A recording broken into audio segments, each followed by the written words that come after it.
Hi, I'm Ashleigh Hibbins, and today we're going to be exploring some of the findings from the Audience Agency's 2020 Digital Audience Survey and finding out a little bit more about who museum digital audiences are during lockdown. And I'm Katie Moffat. And just to explain a bit about the digital survey itself, this is a survey that we designed and created back in the beginning of April. And it's a free survey that organizations can run via mainly their website, but also social media. So a lot of organizations have been running this since April time. And as a result, it's helped us to understand who digital audiences are, their motivations for engaging with online content, and kind of how how they've responded to that type of content. Yeah, absolutely. And it's brought up some interesting results. Some of them are things that you might expect, and some of them are a bit surprising. So, focusing on museum and heritage audiences in particular. So, one thing that we found kind of interesting was that actually people are accessing web and digital content from museums extremely frequently. Mm. So, as you can see from this pie chart here, 30% of visitors to museum websites are accessing that website most days, and a further 22% are accessing it at least once a week. So, actually, more than half of those people going to museum websites are going extremely frequently. And I wonder if, in some ways, this is part of a lot of museum strategy to create really regular content that people can engage with and to kind of become a bit more of people's lives and regular routine. Mm. So we've seen lots of examples of that across the sector. So I know the Whitworth Gallery in Manchester, they've been doing a lot of early years art sessions every week via Zoom, which have been really popular. I know that bigger organizations like the British Library have been doing lots of Zoom courses on all kinds of different topics. So it seems like there's a real appetite for people making arts and culture a part of their maybe day to day life in a way that perhaps they weren't doing Mhm. before lockdown. Mm. So, going on to some other results, we can see here that actually museums and heritage audiences online are seem to be more regular than if we look at other art forms Mm. overall. So the survey didn't just look at museums; it looks at all kinds of art forms like theater and dance companies and everything under the sun. And you can see that museum visitors are actually more regular. Uh, the other kind of interesting thing, though, is that most museum digital audiences are very regular, and there's not actually that many first timers going to museum websites. So, on the one hand, this kind of shows that there's a lot of loyalty amongst museum digital audiences, with 80% of people being returning website visitors. But perhaps this is hinting at there needs to be a bit more of a balance between that regular content for those more frequent visitors and maybe Mm. new types of content that are going to draw in new types of people. Mm. And I mean, I suppose to some degree, it's always been the case, hasn't it, that you will have within the museum sector, within the wider arts and culture sector, a loyal cohort, people who would define themselves as, being very, very active consumers of kind of culture, and so in a way, the digital results here are mirroring that. But I would agree that I think there are opportunities there to maybe experiment a bit with different types of content that may be more appealing to other audiences. Yeah, absolutely. And if we have a look at the next set of results, this might not come as a surprise to many people, but the people who are most frequently visiting a museum's website are also the people Mm. who would most frequently visit in person when they had the opportunity. And this is actually more the case with museums and heritage than it is with other art forms. Mm. So you can see that 43% of people who have visited the museum's website.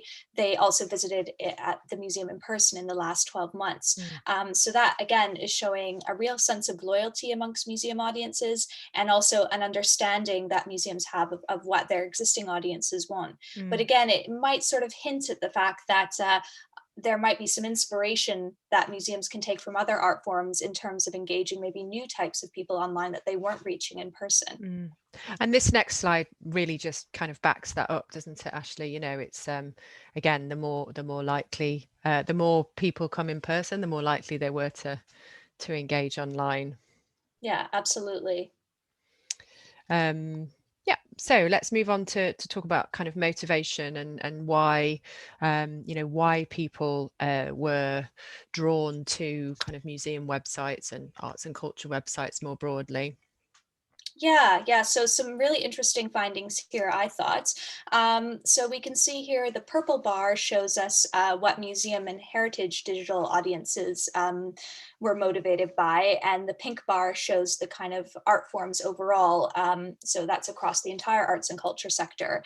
And you can see that museum audiences in particular are especially keen on learning something. They want to be intellectually stimulated.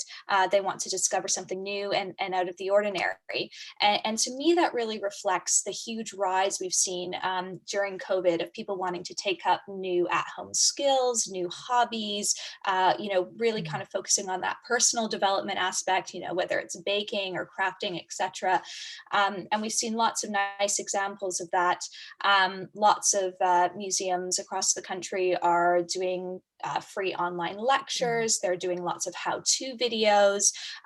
We're also seeing some interesting combos of sort of online, offline blended learning activities. I know that Pitshanger Manor and Gallery in Ealing in West London, they've got some wreath making, Christmas wreath making activities where you actually have to go to pick up the materials in person, but then you take them back to your home and you do the Zoom session about how to make the wreath online. So I think there's some nice examples of online, offline activities happening there, encouraging people to take up new skills. Yeah, definitely. And this trend of kind of motivation by, you know, learning something new was definitely has been kind of, we've seen across the arts and culture sector more broadly. You know, we've seen theatres, dance companies having real success with kind of online workshops, you know, which is like beginners circus skills or theatre or whatever. So I think in terms of, you know, thinking about digital, we tend and content, we tend to think a lot about entertainment, and that is important, as we'll see. But there is a definite kind of motivation there to learn something new and to be kind of stimulated in that way. Yeah, absolutely.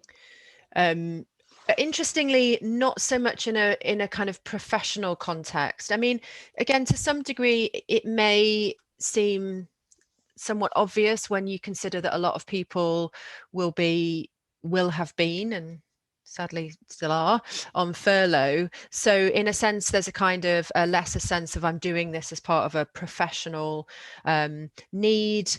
But you know, but the fact, actually, in a way, I think that's a very positive thing, because I think it possibly hints at future potential for museums to be able to do much more of this stuff, and potentially to reach a wider audience than, you know, than purely kind of professionals or those in an academic context. Mm-hmm. Yeah, definitely. I think it's really interesting. I think the juxtaposition between those two findings, that people want to learn something new, they want to develop themselves, but they're focusing on that in a personal way rather than a professional or academic way. And I wonder if there's something in there too about people rethinking their priorities, people thinking about what really matters to them, and then also obviously some of the practical things you mentioned, like people being on furlough, sadly some people losing their jobs as well. So yeah, definitely an interesting juxtaposition there. And just very quickly on this slide, I mean, entertainment is still, you know, still important, still a reason that people were giving as a motivation for engaging online with museum digital kind of content, but it's, you know, it's definitely not the top one. Yeah. And I wonder if there's like a way to combine those two things, like making a how-to video or something, but maybe making it a bit fun, a bit lighthearted. And we know some museums have been doing that as well. Yeah. So the next couple of slides that we have, again, sticking with the kind of motivation, really looking at kind of emotions and well-being. So this has come across very strongly, not just in museums and heritage, but across all sectors. I mean, you know, the notion of using, in all of these dark times and during the last very difficult however many months, is people using arts, culture, museums, heritage to, you know, to boost their mood, and essentially to, you know, support their kind of well-being, reduce stress and anxiety. And this, again, it's a very positive thing to see. And we were talking before, Ashleigh, about how, what, you know, if some positives can come out of the coronavirus and everything, what we hope to see is that there is a greater appreciation more generally about the value of arts and culture, museums, to our society, and the value that it has in, you know, supporting our well-being.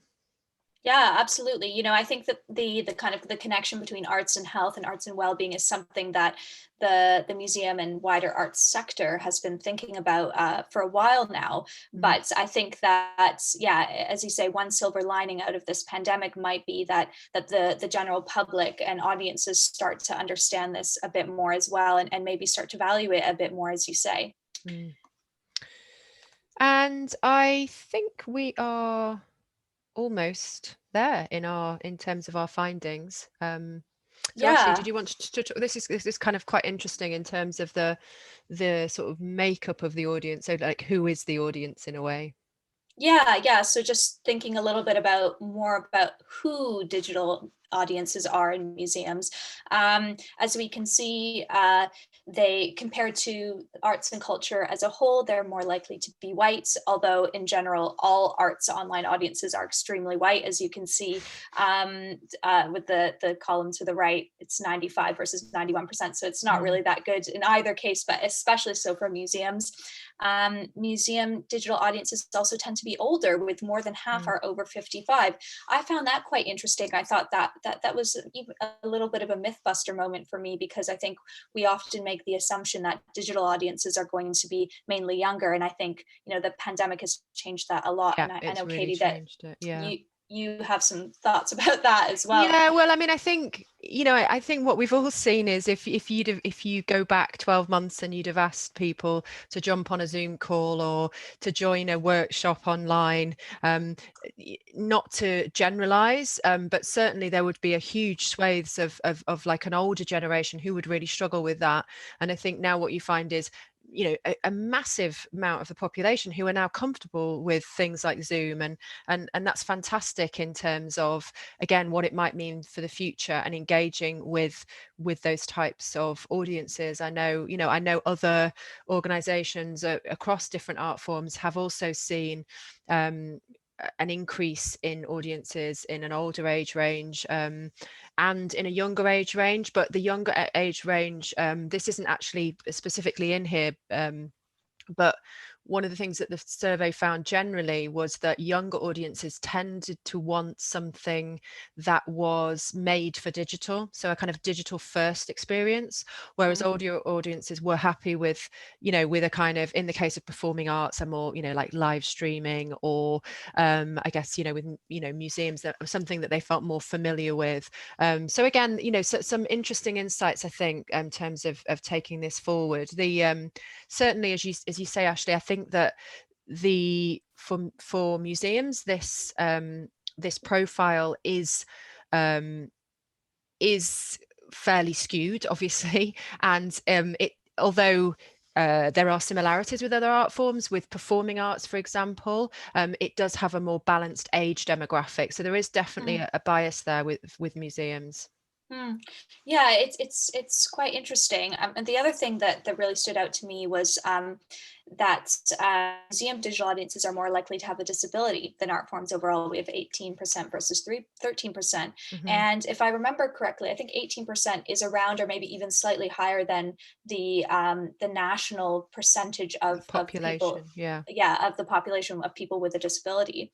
And I know that lots of museums have been creating more kind of digitally accessible content. For Hmm. example, Barnsley museums have been doing some kind of dementia-friendly sessions on their website and Facebook page, kind of in lieu of actually doing things in real life. So, videos kind of helping people to think about memories and to reminisce and to have conversations. So I think that's kind of a real opportunity there. But I think, we have to talk about the elephant in the room, the fact that, the 95% of museum digital audiences, according to this survey, are white. And Mm. I think that brings up some questions about kind of representation and relevance overall. I don't know if you had any thoughts about that, Yeah, Katie. well, I mean, it does, and you're right. And I think it's a continued, it needs to be a continued focus for the sector. And we know from our conversations that we have every day with all sorts of different museums that it is a very front of mind topic.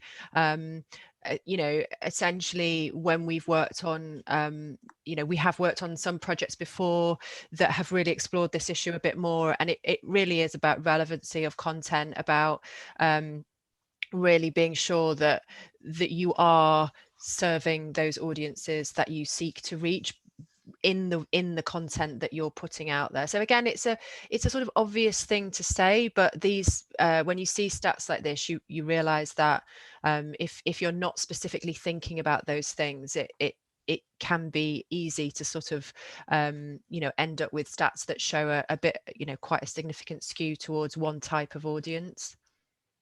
Yeah, absolutely. Lots of really interesting things to think about there. So that was our little tour through the digital audience survey for museums. There's lots of more interesting tidbits in the survey.